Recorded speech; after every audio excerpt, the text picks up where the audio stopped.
All right, welcome to the book, Doing Imago, Relationship Therapy in the Space Between. And we are on chapter 5, which is called The Human Problem, Ruptured Connecting. And we did start this conversation, but the recording didn't work, so we're back and we're going to record this one while I'm home and people are coming in, so we'll welcome them.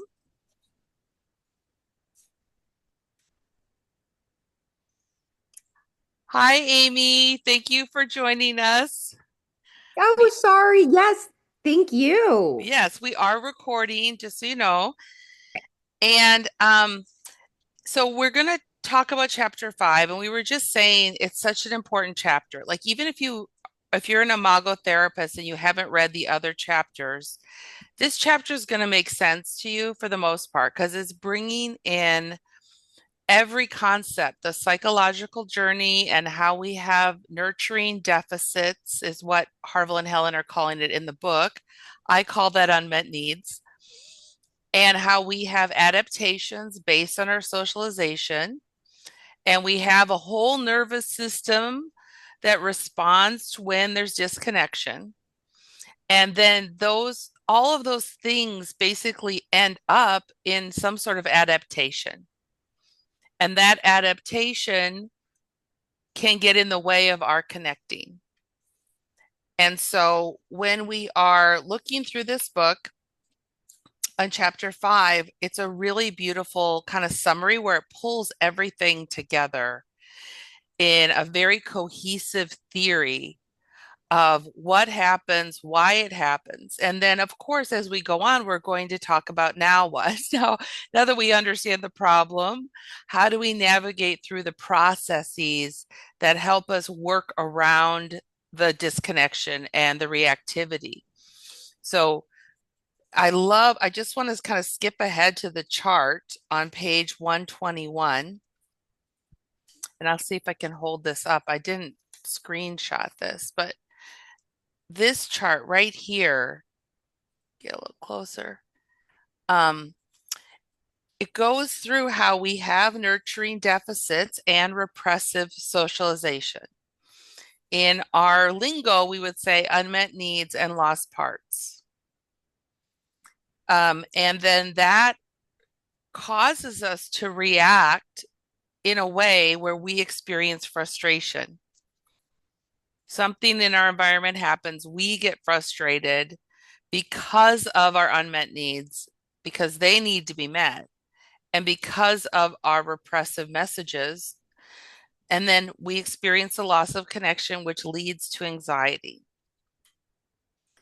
And that anxiety births desire. This was to me, that really helped me understand why are we always pursuing relationships when we're not out of them? We want one. When we're in one, we're frustrated, but there's this birth of desire. We desire that connection more than anything else in our life. And we may think the job will give it to us, money will give it to us, a friend, a partner. But that birth of desire is so critical and it comes out of our anxiety. And then we initiate our adaptive defenses based on what worked when we were little, based on our nervous system. And that leads to self absorption, which is really interesting to me. This link that my defenses are because I'm all caught up in my pain, my fears, my anxieties, and I think I have to do something.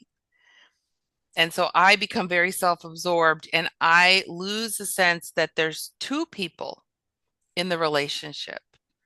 There's emotional symbiosis. So there's just one of us and I lose empathy. I objectify whoever that is, a colleague, a neighbor, my partner, the company I work for. All of a sudden, they just become something where they have to meet my needs. They're not like their own thing with their own unmet needs and their own adaptations. But that initiates our search for full aliveness. So we're back to that desire. Like, I want to be whole. I want to heal my nurturing deficits and my repressive socializations so that I don't have this, I'm not going through this cycle over and over again. So to me, that really summarized the chapter really well. And I will bring in last time, there was a point of view that I think is really worth discussing today, which is that Harville and Helen go through and they have defensive styles across the developmental spectrum. So they name the different ways we defend ourselves based on where we experience the nurturing deficit or the repressive message, the wound. And somebody was expressing to us that they thought this was counter to the relational paradigm. So, just to review, the relational paradigm says all people make sense all the time. And we all make sense and we're all having our adaptations. And so we don't want to pathologize people. We don't want to say, oh, you're a narcissist, because now we're objectifying that person. We're saying, you're not meeting my needs because of your own self absorption. And I'm going to label you in a negative way. And they said all these names could be thought of as like labels, which we try to stay away from in Imago. So I thought we're kind of in a bind, I think, in some ways, because I think having a name and a like pattern recognition to identify these patterns can be helpful. But if we stay stuck in the pattern and we don't move to the process, then yes, I would say we're going to pathologize. So that's my summary of the chapter, and I'd love to hear what your thoughts are. And I know, Michael, you were there last time. You've probably given it more thought. And you want to start? Couple things. What and the one and to your summary is what you said. One thing you said in your podcast, which I happened to get to Thank listen to you. once. The one with I think it's Leslie. Yes, the thing that you said there, and that I just last night reread the chapter, and I think it's the first time that I at least heard the particle and wave connection Mm. in in the rupture and moving to a particle and then and away from the wave. That's the one add to your summary because Yeah, it's referred Michael, I'm going to to. mirror you, and I want to say it's Lori Hawkins. That was the podcast I was on, and it's posted in the Facebook group. But you're pointing out that we also bring in quantum physics, which this book has elaborated on earlier, but brings it back and links it to the what happens when we're in a relationship where we in the rupture we collapse into the particle. It's one way, it's one story, it's this, and then we can move back into the wave, the process of becoming something different together. Am I following you? The only add that in the podcast, the wave you use the term, which I want to bring in here, is when in the wave we have this land of possibilities or this world of Yeah. possibility, not the stuckness of the particle in this one point of view. Oh, thank you for reminding me. Sometimes I don't think I'm the one speaking. Oh, I like yeah, that we're looking now past just what is in this moment to what's possible and all the possibilities for us, for our partner, for the process and where it could go. Thank you for bringing that back in. That's why it's a team sport, Michael. Got it. And whether I do it now or later, there's also to address the point of the labels. Well, two things. One, I want to reflect back that you're making a connection that I haven't made before, that the label objectifies someone, which I appreciate that. I have never thought of it that way. If we call someone a narcissist or whatever. Um, but in the adaptations, every month Harville and Helen send out an email with some thought, a paragraph or two. And a couple months ago, there was a a little exercise where they went through the stages of development and they had are you this or this? And just decide, think about in attachment, do you do this or do you do this? Do you do fear rejection or do you fear or abandonment in an exploration, what have you? And I liked that approach about in terms of how you adapt, thinking about the survival technique versus a label, whether it's a minimizer, a maximizer, or a what have you, a Yeah. diffuser, or Yes. Thank you, Michael, for bringing that. So it thinking of these as survival techniques, and in the book they call them strategies. And you're bringing in one thing I love about Helen and Harville and their work is that they often will give us like a technology, like pick one or this, pick this or that. Now plug it in here so Mhm. that we don't have to try to figure this all out on our own. We can use these tools or these names, labels, strategies, techniques to uncover what are my unmet needs? What are the repressive messages I received? Like and to unpack them in this beautiful way where we don't feel victimized by these strategies or these adaptations. We can just stay curious and choose new stories for ourselves or, new strategies. Very normalizing. Yeah.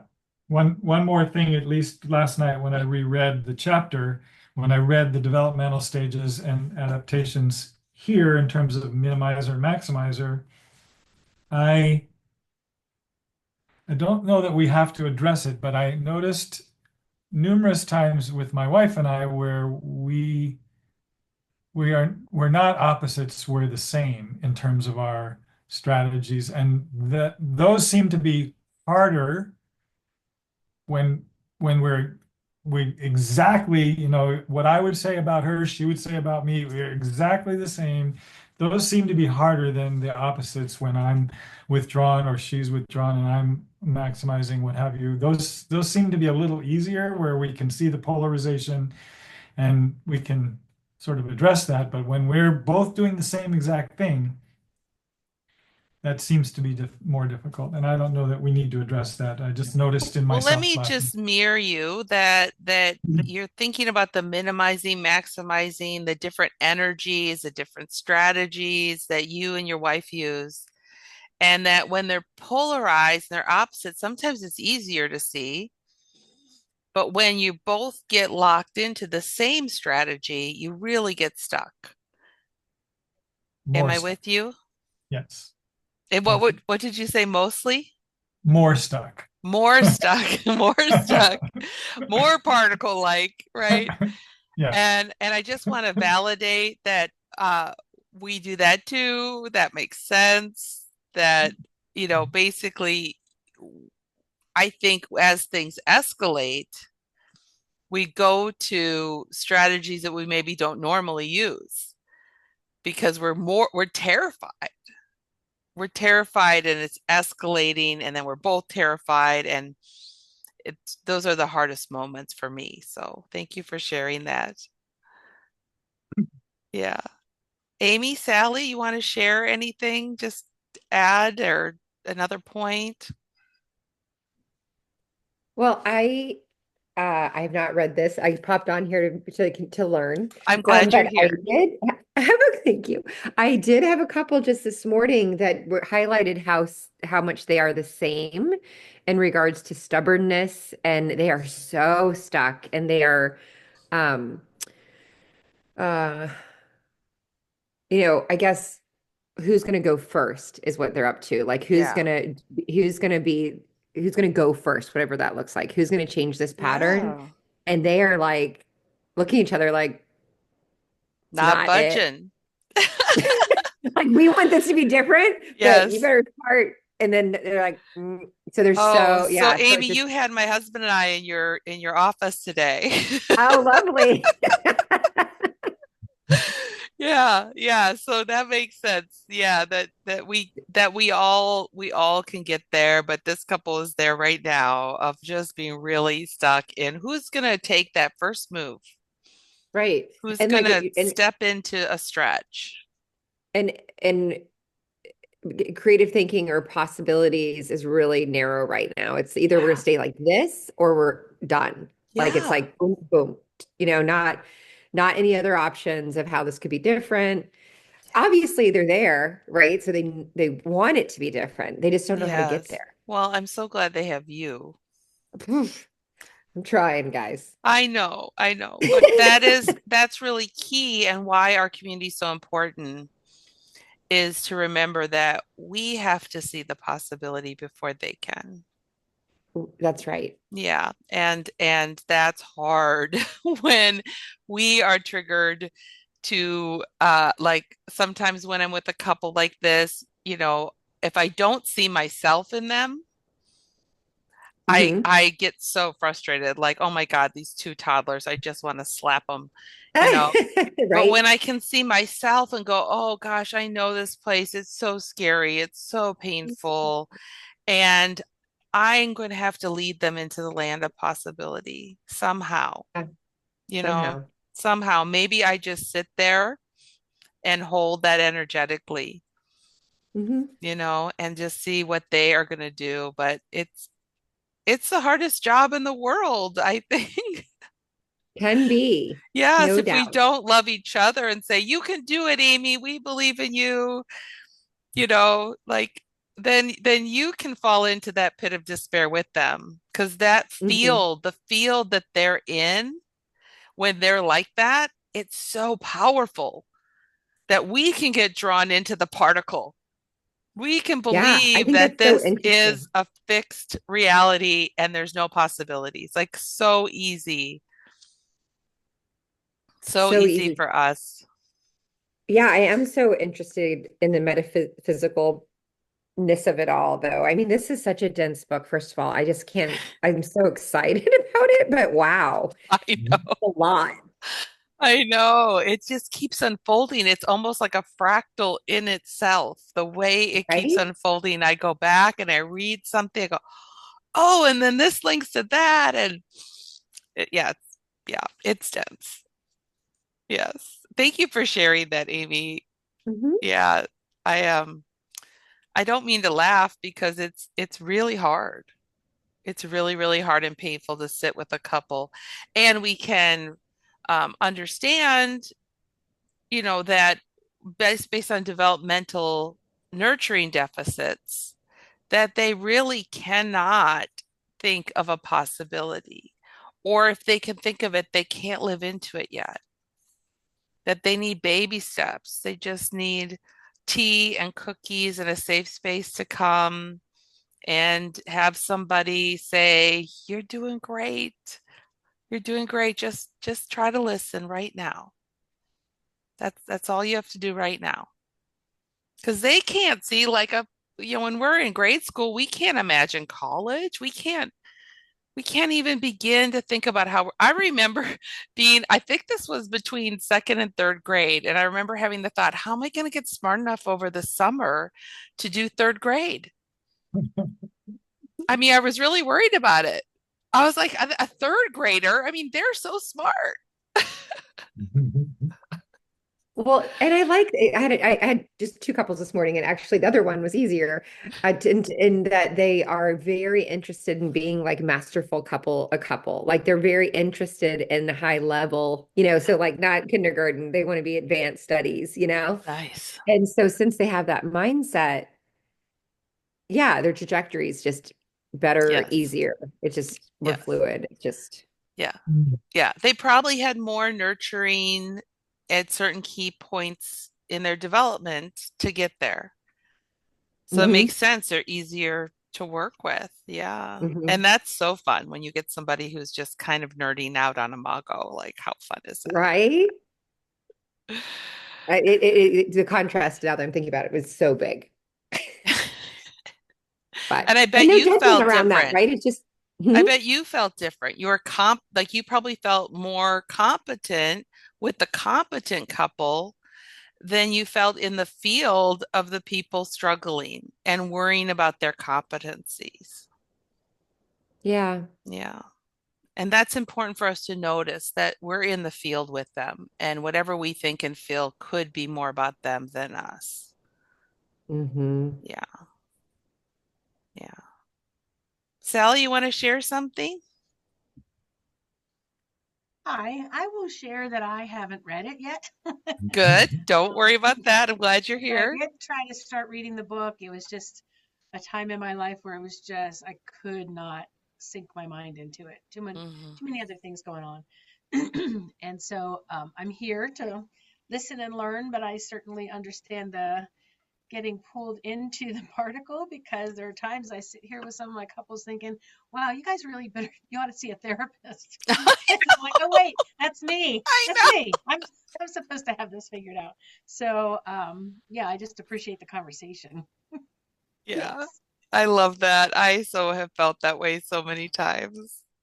Yeah. Thank you for sharing that. Yeah. And I don't think we need to have read it to just jump into chapter five. I would say just jump in, maybe four and five. And then, yeah, when you go back and read the earlier chapters, it gives more context if you hit a concept you didn't understand. Yeah. Definitely my plan. Yeah. Yeah. I was saying to Leslie and Michael when we first got on the call that I'm inviting the faculty to discuss this chapter at our faculty meeting because it's so rich and it's so interesting. So hopefully we do that in May when we get together. Yeah. Yeah, you're not alone, Sally. I really was struggling and I felt like such an imposter because I hadn't read this book. And I'm like, I'm faculty. I should have read this whole book.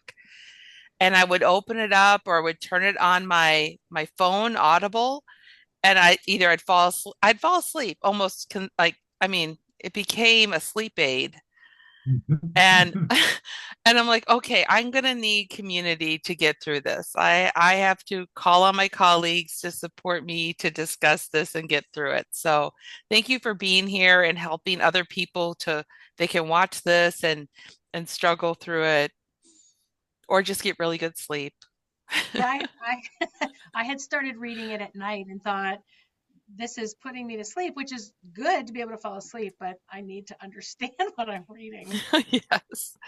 Yes. Well, one thing I will say is that I've been looking for memes and underlining quotable things. And like this chapter, I filled up all my space. Like I don't even know how many memes I have. I have typos. I need to go back and fix them.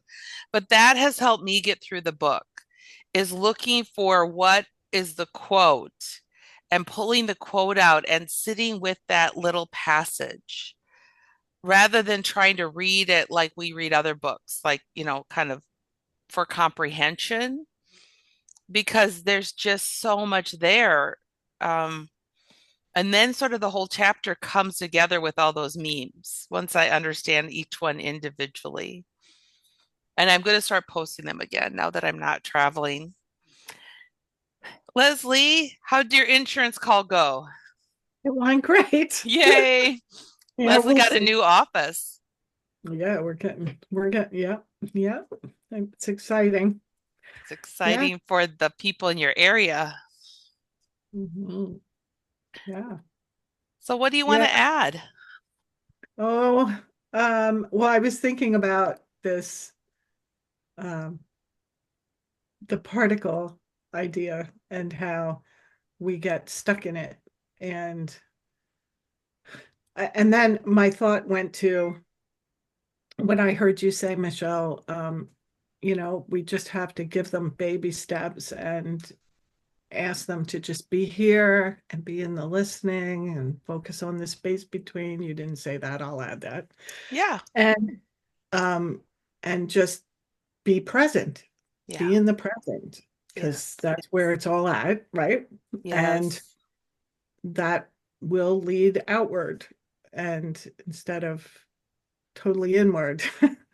in the opposite direction. That's beautifully said. Yeah. Um, When we can just be present, that will lead outward to that land of possibility instead of inward to the yeah. pain and the stories. And If we're open to what we don't know yet. yeah, That's where all the possibility exists, I think. So, yes. so, but then my thought was, as therapists practicing, um, one thing that I see with all of this is no matter what kind of patient that I have, no matter what kind of couple or client I've worked with, patient, whatever you want to call them, um, whatever level they're on, really, this applies to all. And Yes. sometimes higher thinking people even more so, Yes. because they're busy thinking about all kinds of other things in between sessions and reading Hmm. other things and bringing things. And, they're very high functioning. So, Yeah, well, I and relate to that. I'm really over functioning, yeah, not just right, high right, functioning, but over functioning in the thinking. And right. I need to get into my body and my senses and Yes, emotions. Like that's the that work. sounds very familiar, Michelle. Right. Well, and I think that, strong thinkers often become therapists. And I prefer the clients to be feeling other than me be feeling. Right. Um, So, but yeah. my point about that is sometimes in doing that, I feel like, or my experience is, we forget to connect the dots for the client. Like, where is the progress coming from?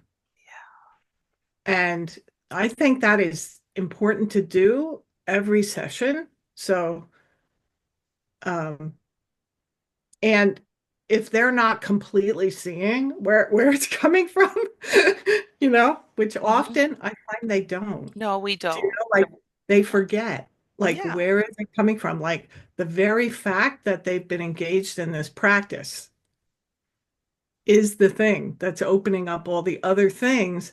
So so if somebody says, "Oh, um, because I always ask, how you doing?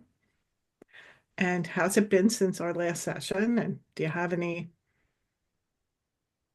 breakthroughs or breakdowns that you want to report, or any questions or thoughts about the last session that are kind of left over?" Especially for those high functioning clients, that's a good one. Hmm. Hmm. Because they always have thoughts. Hmm. And they're good thoughts. They're often very interesting and very full of content that's good for the session you're in. But at the end of the session, well, when they say, "Oh, we've made progress. Oh, we were better than before," or "I noticed this is better," I always follow that with, "What do you attribute that to? I'm curious." Hmm. Hmm. And then they start to say something, and it's almost never what I want them to say,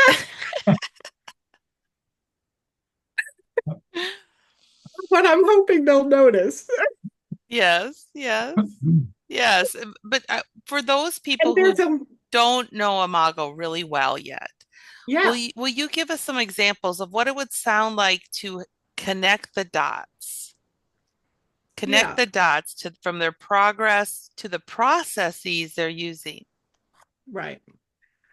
Um, Sorry to put you on the spot, but if you no, can. no, it's okay. It's a good question, and I'm not sure I'm going to think of something recent. A very high functioning couple who is extremely entrenched in their circular pattern, and it's extreme. It's extreme.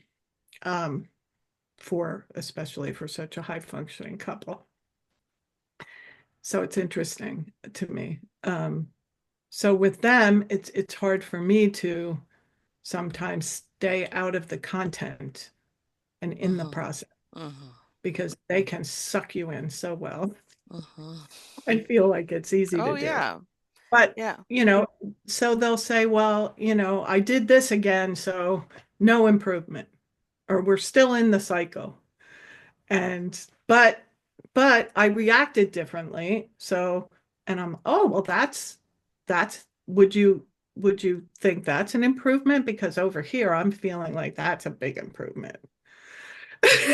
Yeah, And yeah, then, and then they'll say, oh, well, yeah, I guess that is. So what do you attribute that to specifically?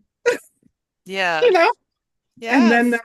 then they'll think about that and they'll say, well, they'll either say something or they'll say, well, I'm not sure. Hmm. And And they're then I'll probably just not. and they're probably not, right. And so, but then what I'll do is just re-educate the same thing I educated before, but now I have their own reported experience to educate it through and connect it. Yes. Does that Beautiful. make sense? It makes perfect sense. Yeah, I think this is so important. I Um, think it's super important to yes, our growth as an organization. It starts with each individual person, yes, couple, person, yes, community, bigger community. Right? yes. Yeah. Right, Connect those dots. right. And it's really Connecting the dots between their progress, even if it's really small, yeah. And, and the processes that you're teaching them to use. mhm. Yeah. And this is probably an unpopular thing to say to a bunch of therapists, but in marketing, which is like my background, very simple selling tool is really kind of like selling 101. It's like, do not sell the bells and whistles. Find out what it is about the bells and whistles that that particular purchaser really wants Mm-hmm. and Yes. give them that. And Right. so I look at this that way too. Mm-hmm. And I know, you know, I don't know which came from which, but I learned that from marketing and sales. But Yeah. then I transfer it here. It might Right. have come from here and I don't know. I think they're We're very all close. connected. We're all Yes. connected. But I Yeah. think that we miss that a lot as therapists, this opportunity to connect the dots.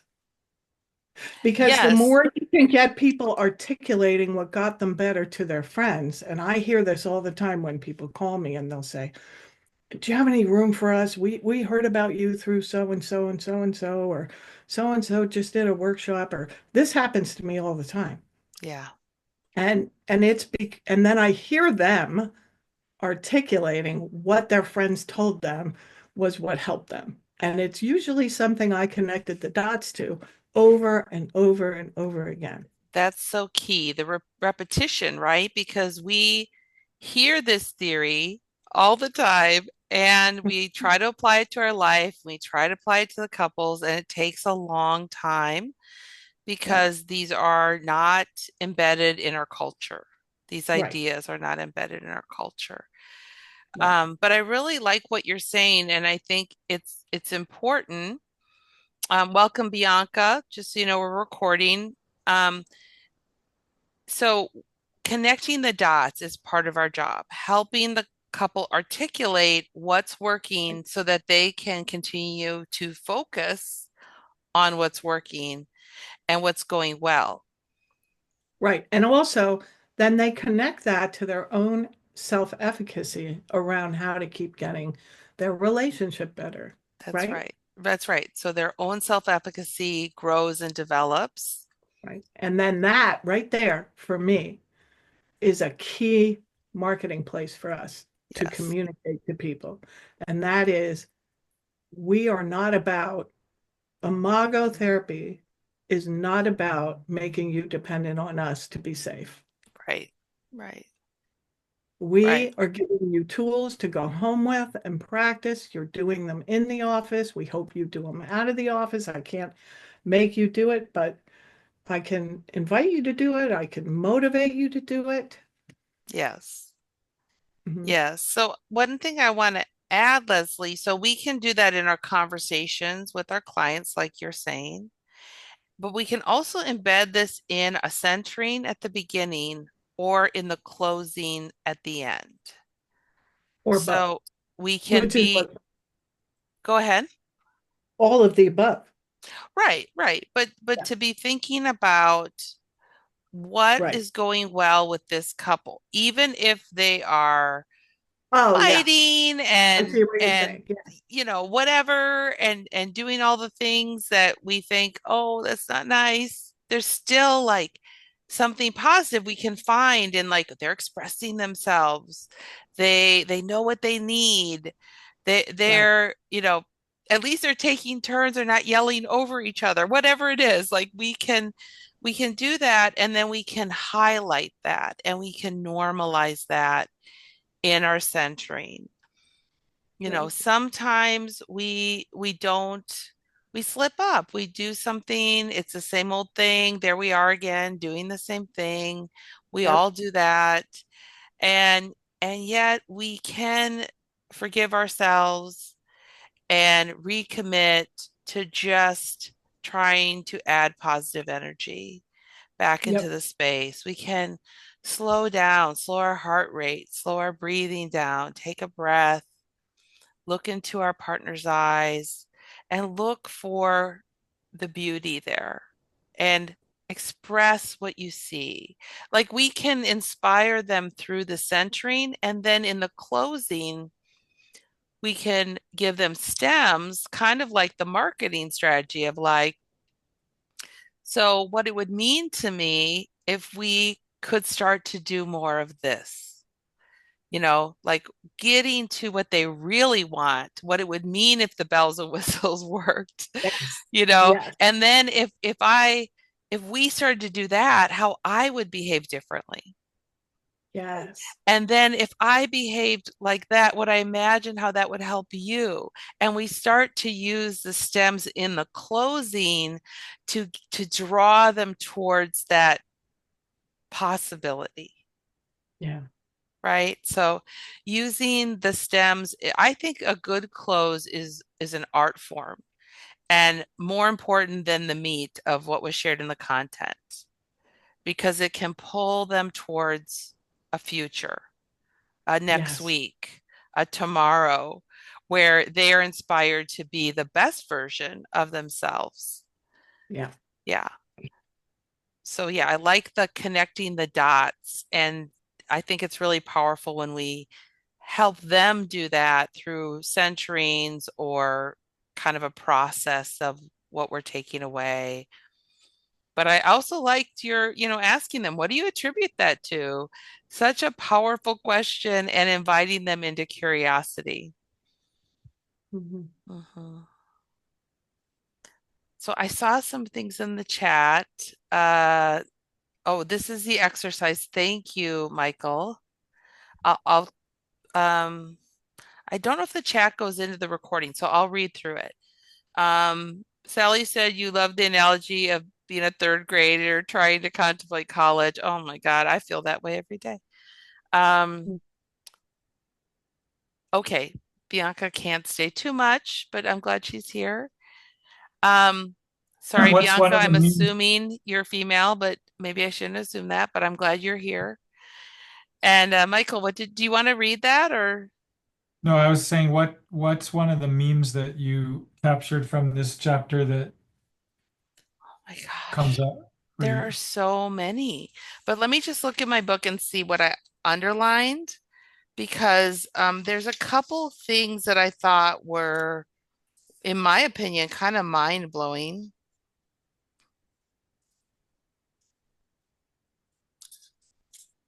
Um,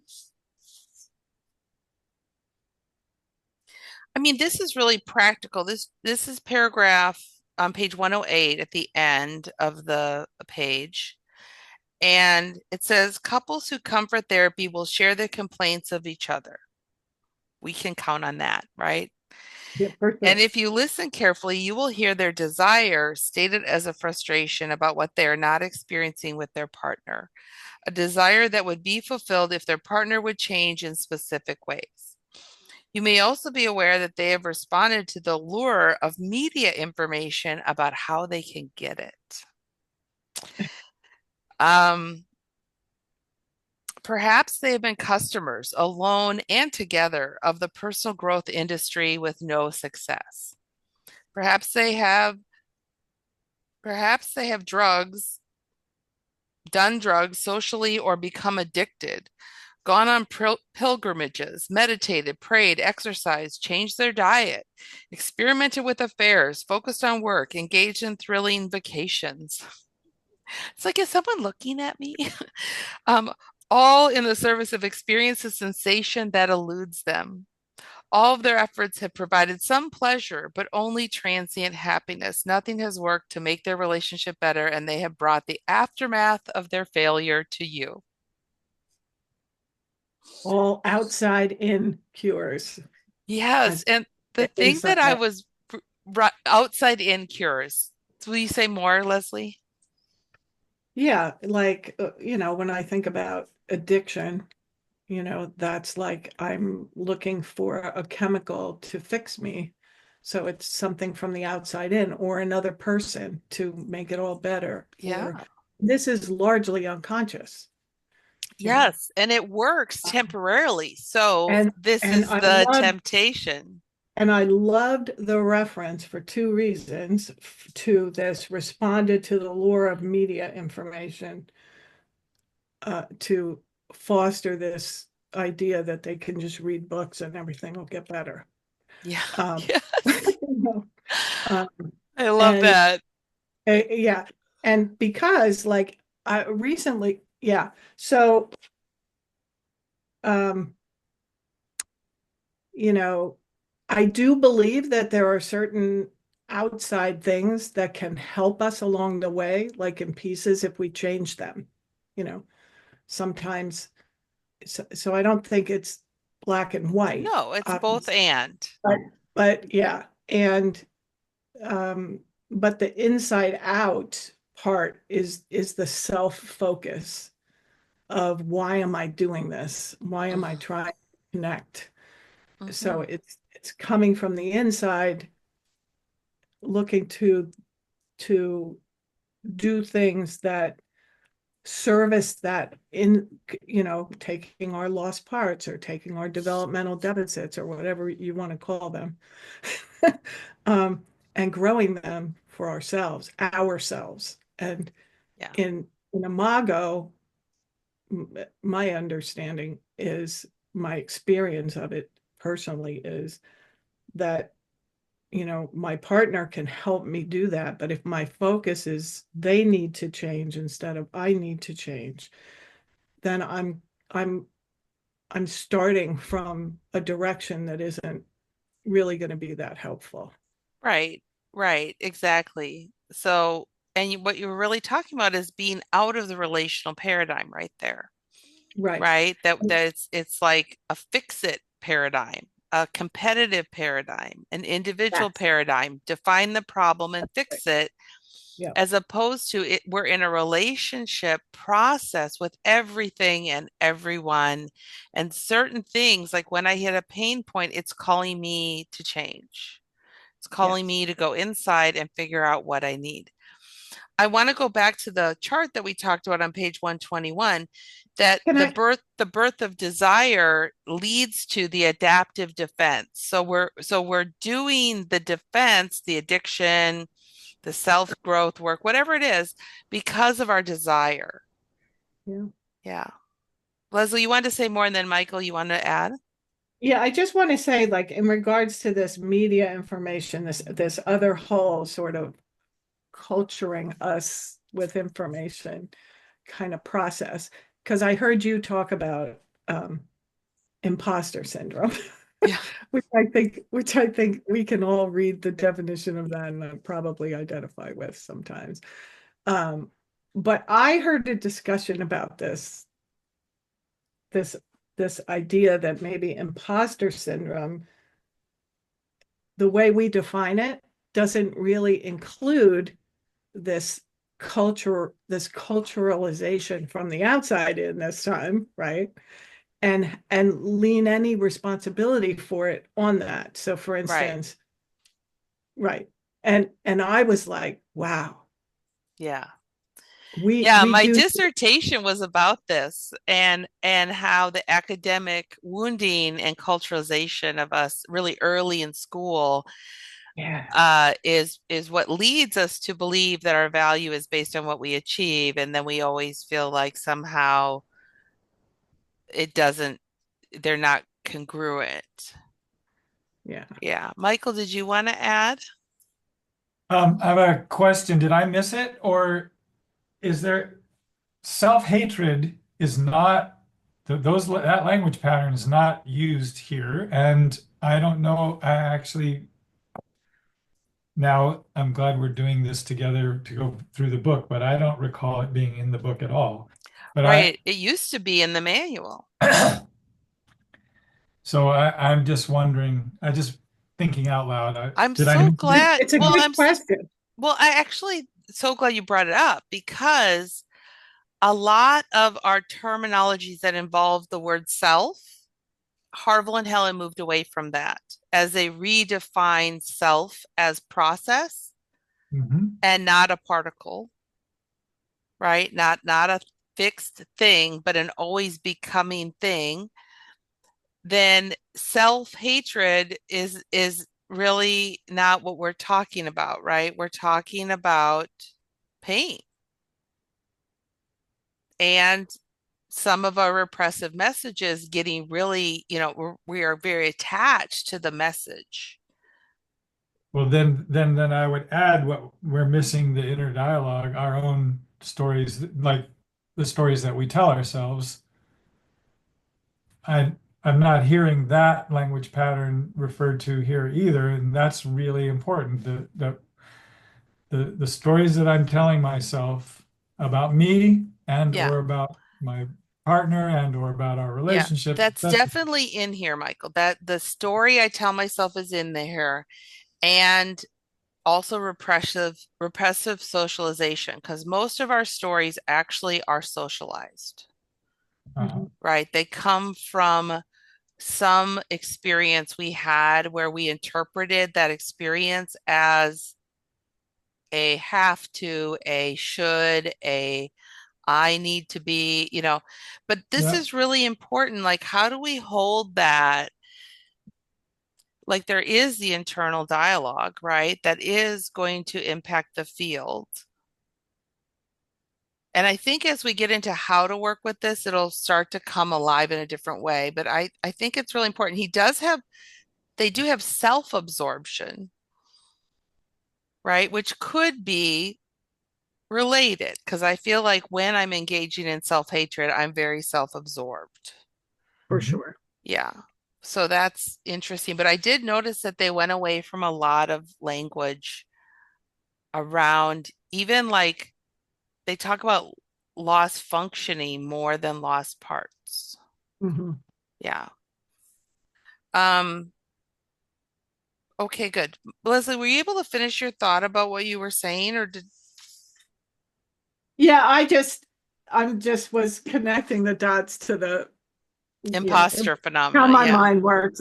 Yeah. But it was just so I was blown away by that connection that recently showed up in my world. And I Wow. and I thought, it's probably not the most positive way to talk about ourselves as having imposter syndrome, but rather Right. maybe cultural syndrome. Yes, exactly. I think academic Because wounding it's is like very self-blaming. relevant. It's very relevant here. Yeah. Yeah, I need to work on my thesis or It's whatever like that paper is. self-blaming and taking all the responsibility for something that Yeah, isn't really ours. right. And if you think about And it, like the whether like whatever led us to become a therapist is Mhm. connected into that very strong sense of responsibility to care for others, to help others, to be the solution. Like it's all together. And that's why for me, the reason I was doing this paper in my PhD was I was curious if the Imago training would help improve imposter syndrome scores oh, and improve growth mindset scores because did it? Well, I didn't complete it to, Oh, to finish. But, and then also in the quantum world, whatever I believe is going to happen probably will happen in my research. So I don't know, but yeah, right, yeah, right. but the point is that by fully embodying the relational paradigm in our personal lives, in our social lives, in our offices, that everybody makes sense all the time. We make sense, they make sense, and somehow in whatever the adaptation is a nurturing deficit and or a repressive message that can be processed out through a really good dialogue, really good stems, and really being heard so you can go deeper and deeper, and then building the self-efficacy for new messages, Mhm. new ways of being in the world, right? So it's so beautiful how these processes, like you said, Leslie, every couple can be reminded that they did a great job listening and sharing Yep, today. yep. And how hard it is, how hard we have to work to really listen and then find words to share in a safe way.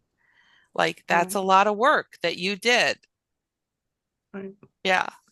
right. And reminding them too that that relational cycle is so strong and nothing will totally fix it. You're going to be on the wheel. The, Yes. yeah, Yep. The wheel, the cycle, the spiral experience of going from ab- unconscious reactivity to consciousness to real love or compassion, empathy, curiosity, all those lovely things. And right. that we're meant to go on around and around. So, you know, once we accept that just as we start to have more efficaciousness and these tools work, we're going to hit another patch where the universe says, there's still a little more healing and growth available to you if you want it. Yeah. Um, Slight tangent going back to what Leslie said. I'm to the enculturation, the media, and all. Yeah. A long, long time ago, I've been a consultant all my life. I'm now retired, but a long, long, long time ago, I was working with the Navy, and there was this guy in the Navy that, to me, he was quite enlightened in the way that he understood the messages, the way the brain would take in anything we see, anything we hear, and how it would shape us. And I just wanted to acknowledge, Leslie, that you're pointing this out. Like I'm pretty sure that almost all of us are not paying attention to as we go through our day, how much the stuff that we hear, see, experience is actually shaping us and influencing our Yes. enculturation. Yes. Um, Yeah, that was the piece in that paragraph that hit me hard. Like, what price is my husband paying when I'm watching a show like Love is Blind or reading a romance novel and thinking there's a better man out there who is going to be all these things, and I'm missing out and like or the vice versa, right? Like what is the price that I pay if he's looking at beautiful women online and blah blah blah? Like what is the price of all the media consumption and how that feeds into our resentments and frustrations that break that connection. I mean, that was a little humbling for me. I was like, maybe I need to rethink about what I'm consuming for whatever. Bianca put a question in the chat that I'm not sure we You want to read can. it?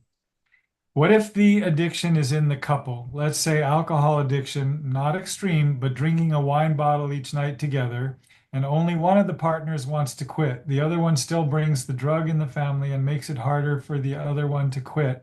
How could Imago facilitate a situation like this? This is beautiful. This is beautiful. So I'm going to read the next section of this chapter that speaks to this, and then we can talk about that because I think it's very relevant. And we started a little late because of me. I can stay a little bit late, but if people need to drop off, I understand. So Yeah. this Right. is page 106. And I mean, I don't even know where to start, but let's start here. Since anxiety is triggered by some sort of negativity, which is usually a negating observation, so a criticism or something, the quantum self collapses into its particle-like form and shelters itself with its defenses, which gives the character of the separate self it has replaced.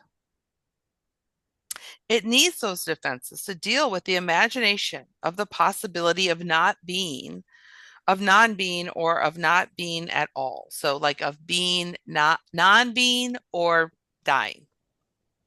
When the connecting link is broken, meaning I don't feel connected, the quantum self as particle retreats inward and becomes totally self-absorbed in the pain of potential non-being. The anticipation of potential non-existence is the ultimate disempowerment and devaluation. As we indicated earlier, this possibility is so intolerable that it is managed by two major symptoms, anger and depression. Anger is our protest against our potential demise, and depression is our submission to its possibility. Both numb the pain, but they use opposite neurochemical activations of the autonomic nervous system. This is so cool. I mean, can I just nerd out for a minute? So anger is an amplification of psychic energy expressed by the sympathetic branch of the autonomic nervous system. And then he talks about all the chemicals. I'm not going to try to read them, which help manage the pain of our potential non-existence by distracting us with activities like striving to succeed, guilty, taking on the system, guilty, active expression of prejudice, discrimination, aggression, violence, or changing the world in some way. Do you feel bad for my husband yet? You should. You should pray for him. Depression is an activation of the parasympathetic branch of the ANS, numbing the neural system by shutting down psychic energy. In contrast to anger, this is accomplished by the absence of those chemical neurotransmitters. Norepinephrine, serotonin, dopamine, chemicals of an elevated mood, are not found when a person is depressed. This, I'm just going to add this to my commentary. This blew my mind. Blew my mind. So if the absence of specific neurochemicals is not sufficient to numb our neural system, we will supplement the numbing process with chemical addictions or addictive behaviors that also produce emotional and physical fatigue, like work or strenuous play or the fantasies of suicide. We will do anything not to experience the sensation of anxiety. So we're seeking to numb if we are trying to activate the parasympathetic nervous system, numb from the pain of not being a person or potentially dying. Most psychological symptoms are an indication of the diversity of our response in this innervating cause. The pain of anger and depression causes us to retreat from the reception of signals from the social world and into ourselves. So I think, Bianca, your question is interesting if we think about that at least one of those two people are trying to numb, and that their typical methods to numb against pain, trauma, disconnection aren't working well enough, so that then they start using wine, and probably more and more wine, until at some point one of them says, this doesn't feel good in my nervous system. I think I need to stop or slow down. But the other person is using this to survive. So I think if we get pulled into the content of whether to drink or not to drink, we will lose our power as the therapist to just talk about it. I'm so excited you guys are open to talking about this. Let's slow down. Let's remember who you are. Let's look at this as a pros and cons that everybody is thinking about, and let's talk about it. And again, the close will be the critical part. So they talk for 10 minutes, and then the close is like, you know, what it's like to finally talk with you safely about this important topic. Like when we can really start to mine. When I think about quitting, my fear is when I think about you quitting and me not quitting, like we can just start to talk about this. So there's so much more to say, but that's sort of, I just thought that part of chapter 5 was so relevant to the question. So I know some people have to go. Anything you want to say before you leave, Leslie? No, just so great seeing you all, and I think glad you we're came going to out. talk tomorrow. Are we talking Yep, tomorrow? Okay, good. tomorrow. Who's sending the link? Me or you? Let's use this link. We'll just use this link? Yeah. Okay. Hope I Okay. still have it. Okay, I'll Hope I send it. Okay. Okay, send it again. Okay. Okay. Bye-bye. I'll send it back to Bye. you, Leslie. I'm Bye. Hi, Leslie. I do Bye. have to Come jump off back. too. uh, If What? we're all leaving. Yeah, do you want to share anything, Amy, to close? Oh, I'm just so grateful. I mean, even you just reading that bit to me helped me. Oh, good. Just Good. read to me. No, I'll keep on trying to show up, but sorry for not having the link earlier. But Well, no, that was I me. That was me. I got the okay. time zones messed up. Oh, okay. Okay, good, good. And I just downloaded, I think it's 22 hours on Audible. I think you're going to get really great sleep. I'm gonna look so rested when I see you next. Yes. I'll send a date out for next month. Okay, that sounds great. Yeah. Good to see Yeah. everybody. Have a good weekend. Okay. Bye. Bye. Michelle, Yes, I'm here. you stop the recording. Oh, okay. Stop.